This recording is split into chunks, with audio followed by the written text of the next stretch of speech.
এটা আমাদের বাড়ির পুকুর। হ্যাঁ, দুটো পুকুর আছে, এটা ছোট পুকুর আর একটা বড় পুকুর আছে। এই দেখুন আমার শাশুড়ি মাছ ধরছে, দেখুন মাছ ধরেছে কত বড় তেলাপিয়া। এই দেখুন কত বড় মাছ ধরেছে, দেখুন আমার শাশুড়ি মাছ ধরছে। এই দেখুন মাছ, দেখুন তেলাপিয়া মাছ।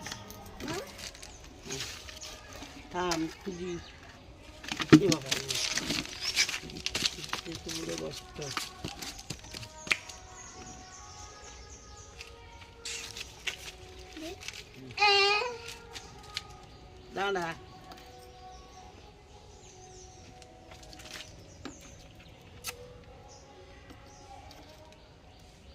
ছাড়